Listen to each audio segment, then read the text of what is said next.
Wait. Good good evening. This is um, Jeff Miller from Everyday 2049 Outfitters. I'm Pam Hoffman, Everyday Spacer. Everyday Spacer, we show regular folks how to personally and directly participate in space exploration, science, and astronomy. We're here on Friday nights at 9 p.m. Pacific Time, 12 midnight Eastern Time, and 12 noon on Saturday in Hong Kong. We're broadcasting live from Akron, Ohio. And Thousand Oaks, California. Oh, yeah, I've got more. Thanks for joining us. Hey, Jeff, you attended the Space Symposium last week. How was that? It was great. There were five breakout sessions each time and 5 sets of sessions. So there was basically something for everyone throughout most of the day. So that was good. And Great. Is this an annual event, you think? I think so, but the organizer or one of the organizers is going to be on our show soon, so we can ask him then. Yeah, you actually said you found a bunch of people who might be guests on our show, so that was really cool. Yeah, we've got 2 of them lined up now. Awesome. Well, thanks. Really appreciate that, and we will keep looking for that so we can tell you about that at a future time. Yep. Oh, hey, Cliff. Hey. Hey, Cliff. Tonight's topic is the Farmer's Almanac, and we'll be back in 8.3 seconds.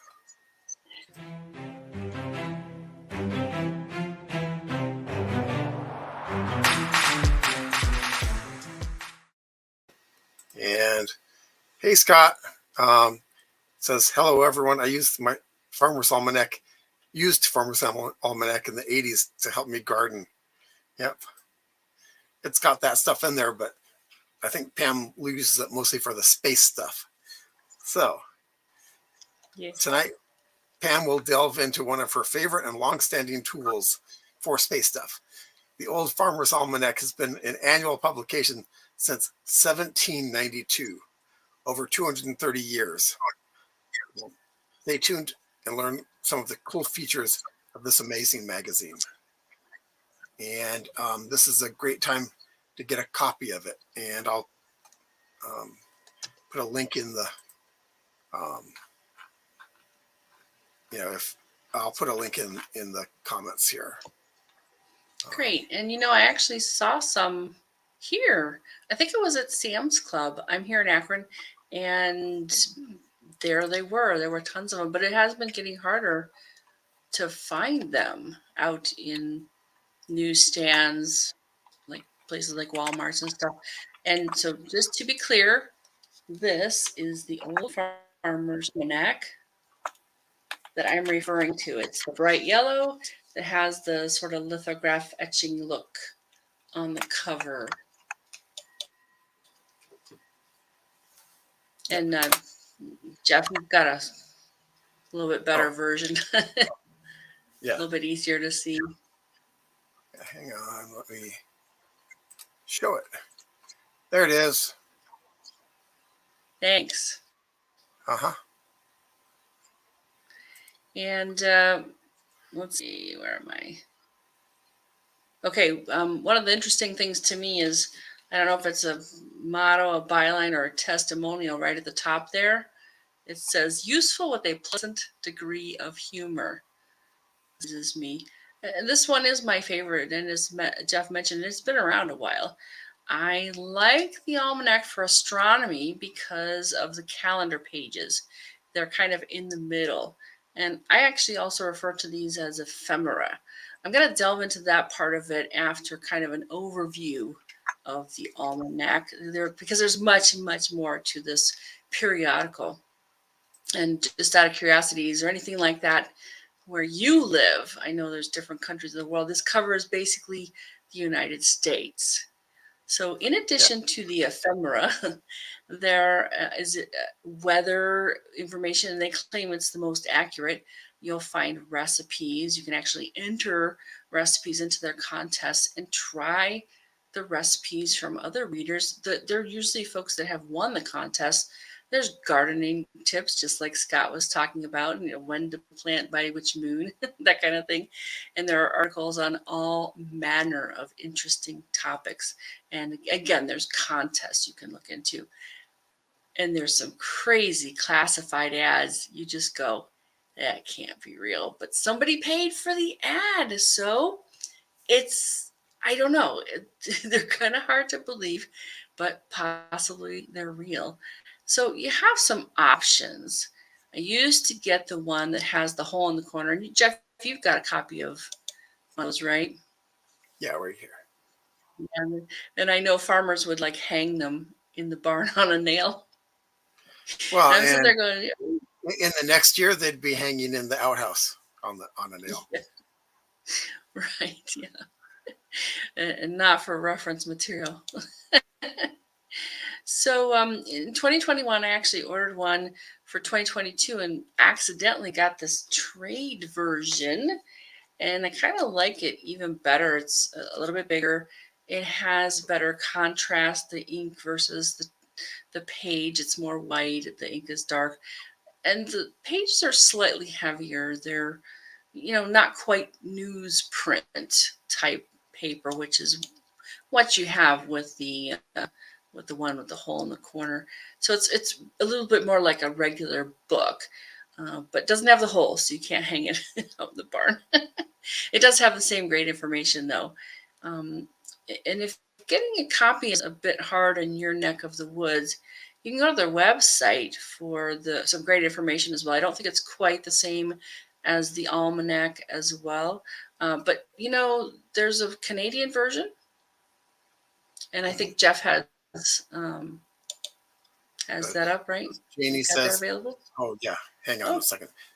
Janie says, "Daddy was a country farmer in Michigan. We always used the Farmer's Almanac and most the reliable information for planting and harvesting info." And also, Cliff has a thing.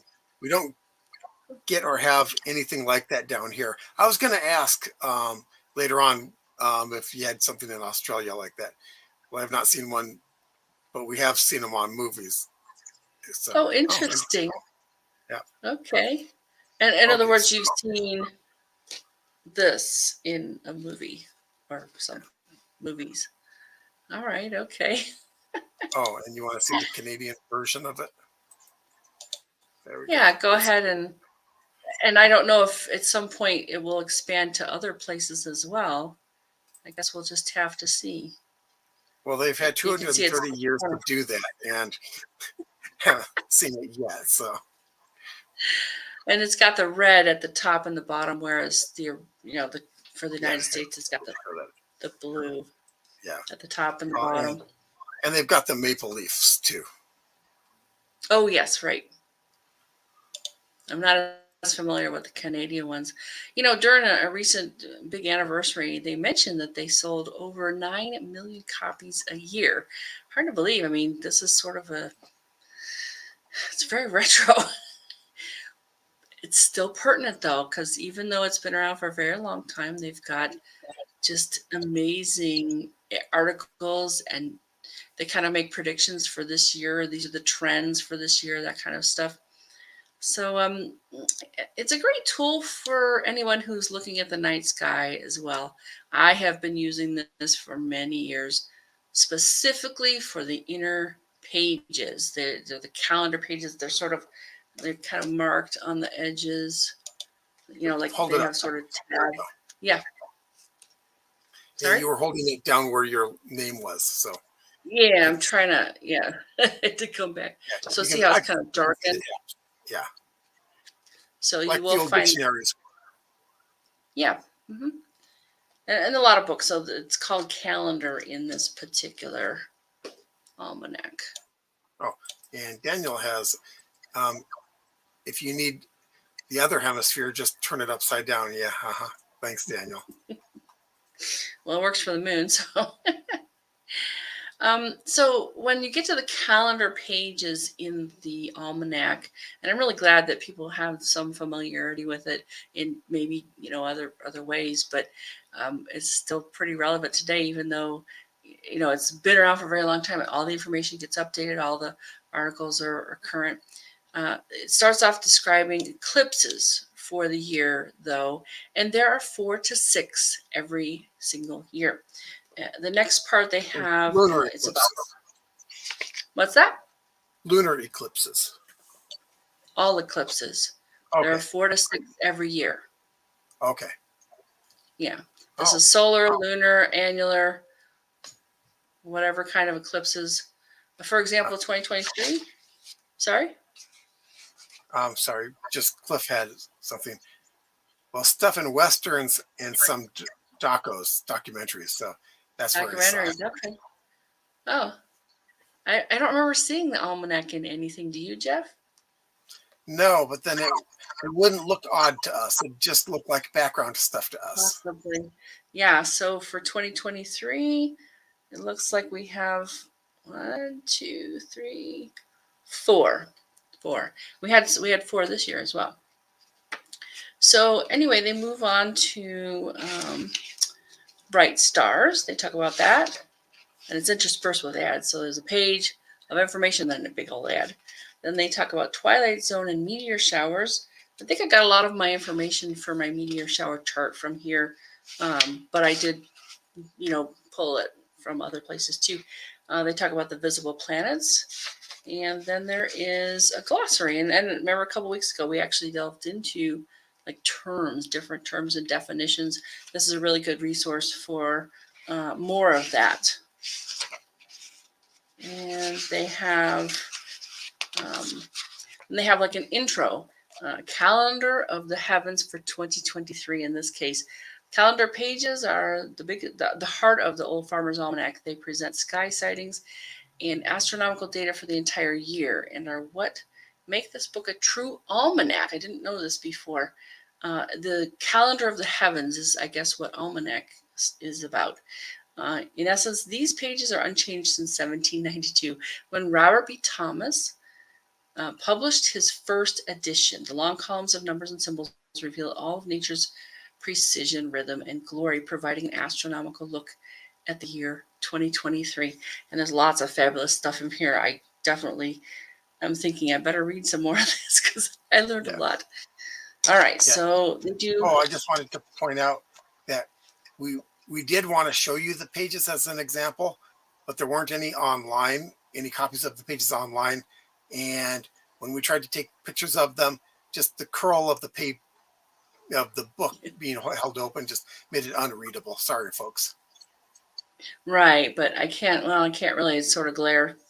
Then they delve into like what the calendar pages mean. So they give you a sample, and then they go, this column is about this column is about that, because they're right and left hand pages in the main part of the calendar. Then and I love this part. Why we have seasons, and they actually show kind of a picture of the sun and where the planet Earth is at various times of the year, how it's tilted, that kind of thing. And then we get right into the calendar. And on the one side, it has the month, and then they have sort of a kind of summary of what's happening for the month. They have all the different, like full moon, new moon, first quarter, last quarter, that kind of thing. And on the opposite side, I just love all these different little lithograph things, as well as, and I'll just read this one. This is kind of neat. Fill your hearts with old-time cheer.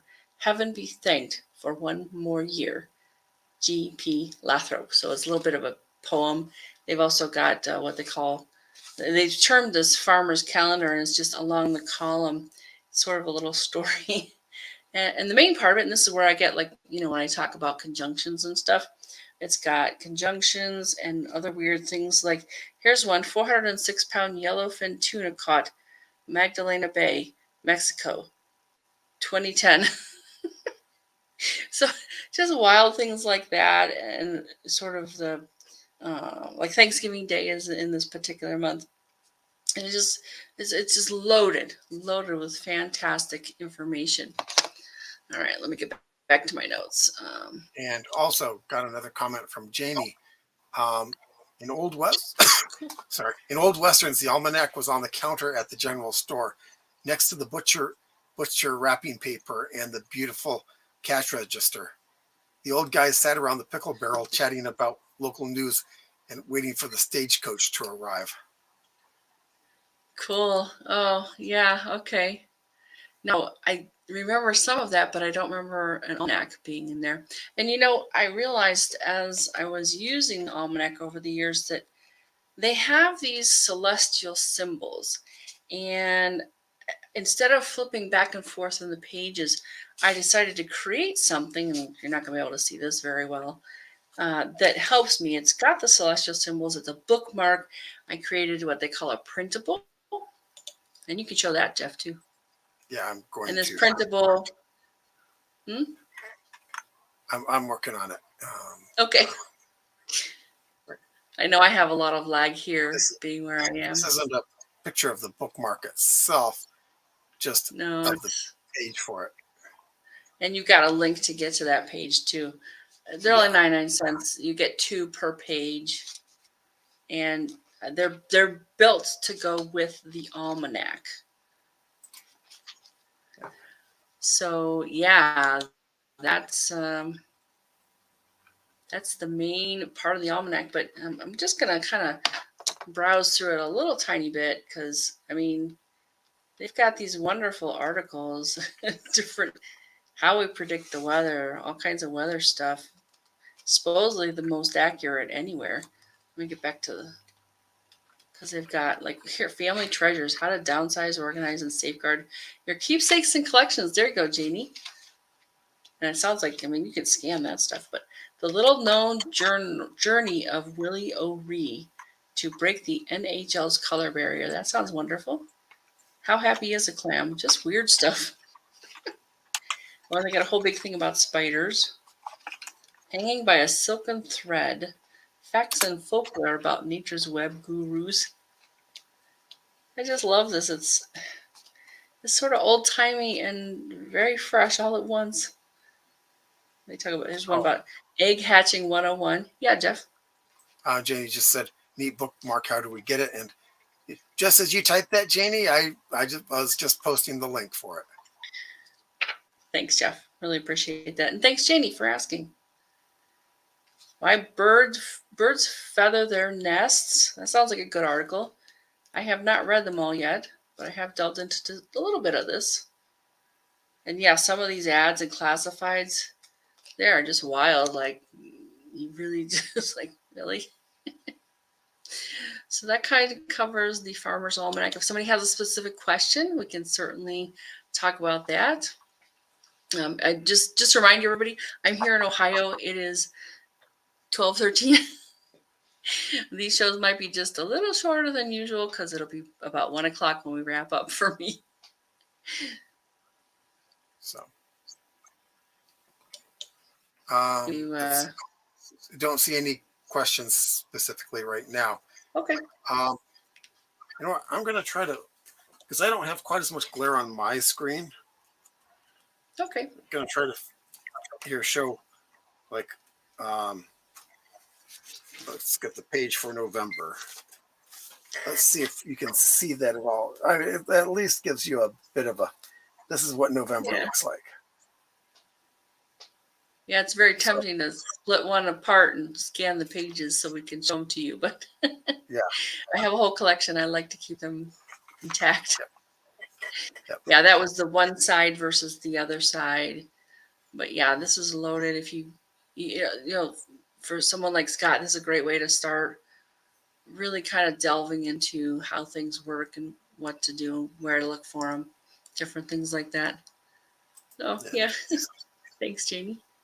On Cliff. Don't forget the one in Back to the Future. I don't remember seeing one in Back to the Future. Do you? Oh, is that what? That's not what gets brought back, though. That's not what gets brought back. Okay. Yeah, we'll have to Looks look like for that. Dan has something too. Yeah, the Arabic word Oh, for climate is Almanac. Huh, okay. interesting. I've actually studied a little bit of Arabic. I appreciate that. Thanks.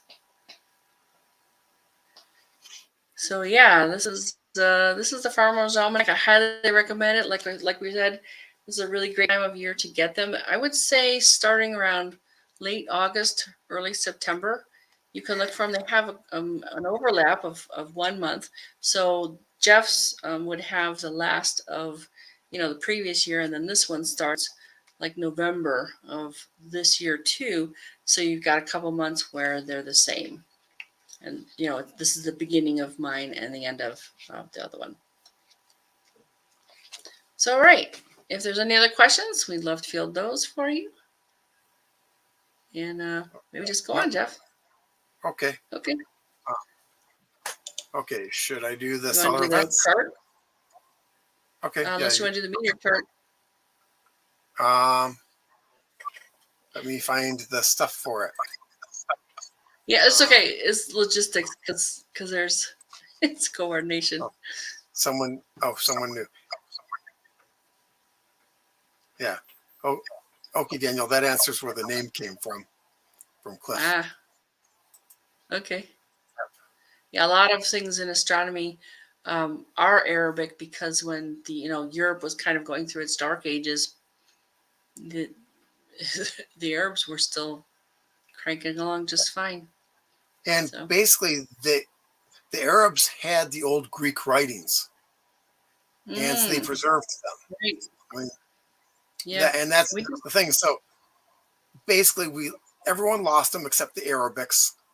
Then yeah. once we reconquered Southern Europe from the Arabs, we got their libraries, which were essentially copies of the Greek libraries. So we got those back. Um, Mm.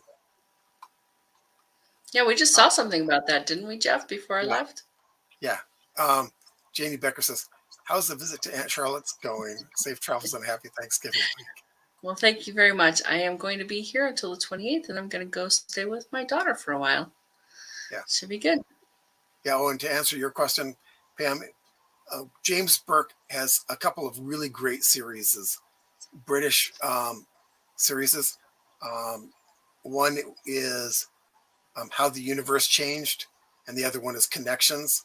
I believe it was How Hmm. the Universe Changed, where they talked about essentially, you know, how how the how our um, industrial revolution or Renaissance actually began because we basically ripped off a bunch of libraries from the Arabs who had them in southern Spain. Well, I think So, one of his main ideas was even a simple thing like discovering that instead of everything revolving around the Earth, everything revolved around the sun, kind of changed everyone's opinions about things. But yeah, he focused on the Industrial Revolution for that. well, no, For that time. The Renaissance was that one, but also that's where we got the term zero. We didn't have zero in any of our stuff. The number zero. There That was no. was Arabic, right? Yeah, yeah. Okay. So, oh, Oh, Daniel, we got another one. you couldn't Oh, point I to see. Mecca without inventing spherical trigonometry. Also, yeah, And that would be very important, right? to them, yeah. Yeah. Okay. Well, And we'll which, watch for your comments. Thank you so much, everyone, for participating. We really love that. okay. So, some stellar events this week, November 18th through November 25th. The Globe at Night project continues. Um, it's been going from the 16th through the 25th. Um, and it runs for 8 days. Oh, um, Cliff says the Sports Almanac. Yeah, not the same thing though, Cliff. Um, so for Globe at Night, If you're in the northern hemisphere, look for Pegasus. If you're in the southern, look for Grus or Grus. Hey, Cliff, is it Grus or Grus? We still don't know. I still don't know. I've been saying it. I mean, it's almost done. We're almost done using that constellation, but I really want to know how it's pronounced.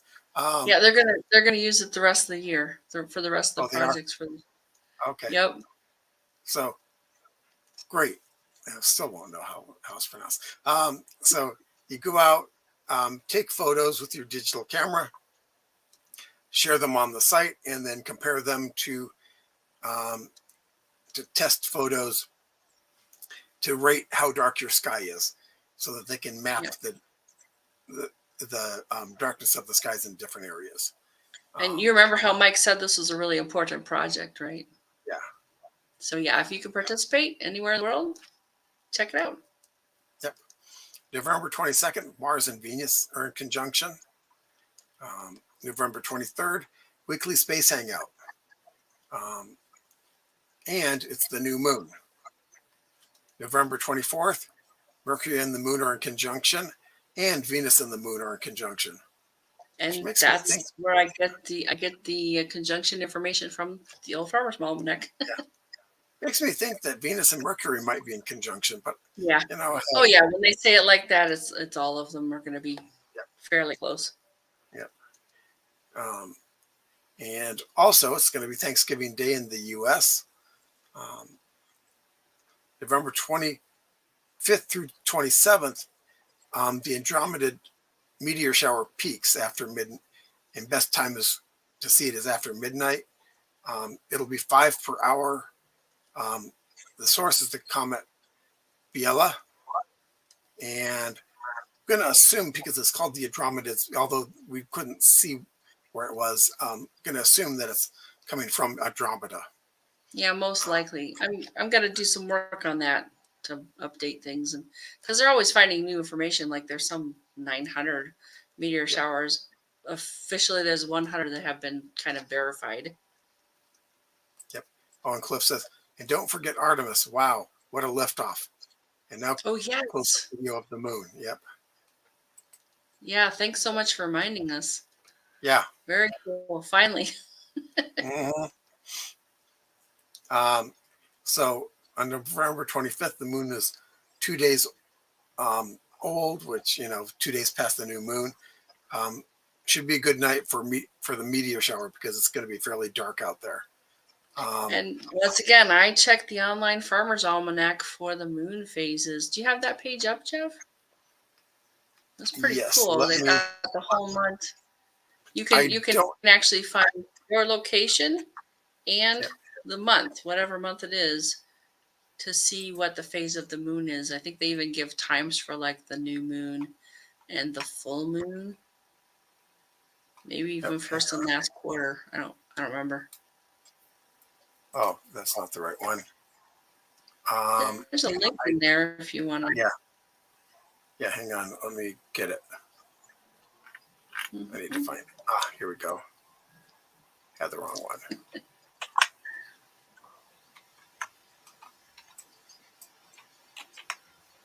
Yeah, the Farmer's Almanac and the website, they have fantastic resources for learning astronomy stuff. Okay, so here. Let me go back here and show it. Yeah, you can just scroll up and down that page when you get there so I can see kind of the header and the... Yeah. So this is the Farmer's Almanac page and the moon phases and lunar calendar. You can give it your zip code. That's the area where you put in your city or zip code or whatever, as well as the date. Mm-hmm. Yep. And here we go. Full moon. Do they show the times? Yes. For the full moon, yes. Yeah. So officially it's, last quarter moon, 5:29 a.m. New moon is officially 2:57 p.m. And, and here they give the times here too.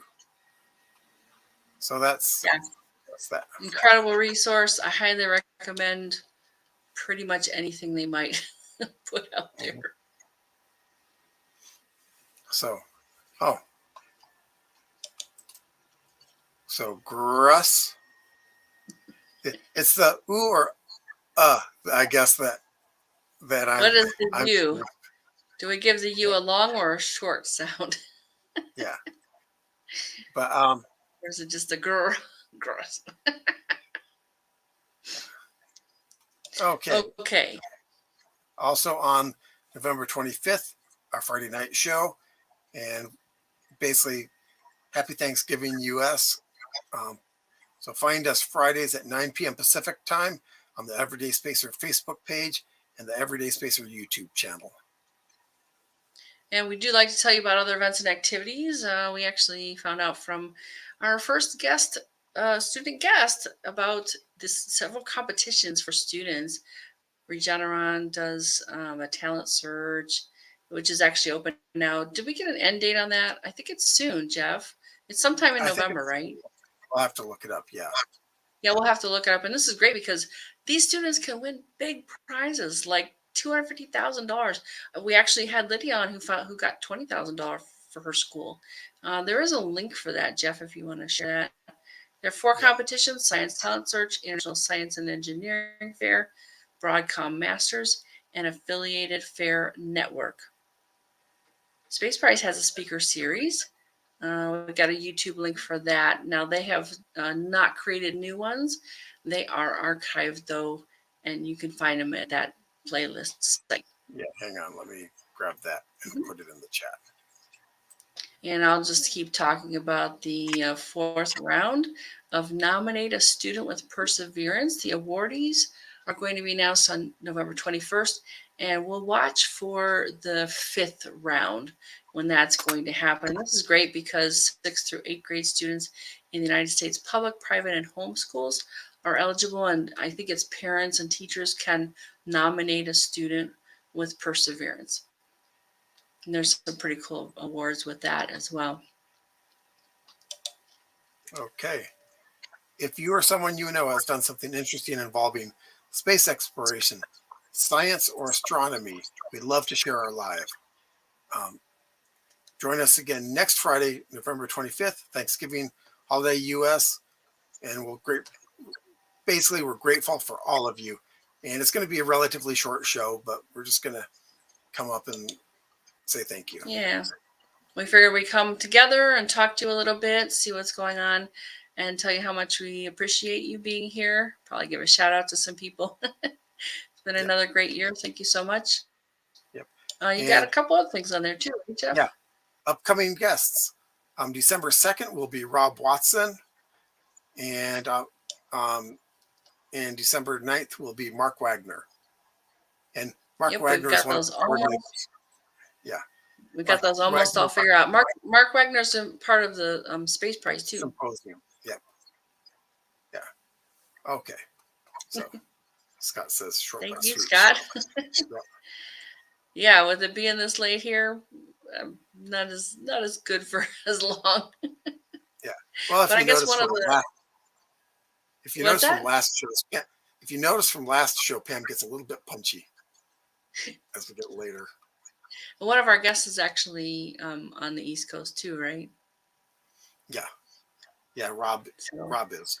Mark Wagner is from California, is in California, so. Got it.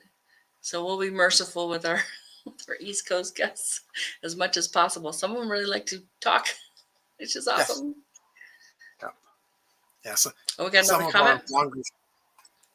Some of our longer shows were East Coast guests. Daniel Free, yeah. Yep. Well, thank you very much, everybody. We got Scott, we've got Daniel, we've got Cliff is here. Janie Becker, thank you so much for joining us. You see anyone else, Jeff? I think I got them all. Scott, Daniel, Cliff, Janie. Yep, I don't see anyone. You got Scott, right? You said Scott? I got Scott, yeah. Yeah. So, yeah. We really appreciate you coming back every week. It's been so fun to have this interaction with you and really share cool things you can do. Yep. And there's a lot of cool things you can do out there. Yep. All right, Jeff, you got Especially anything else?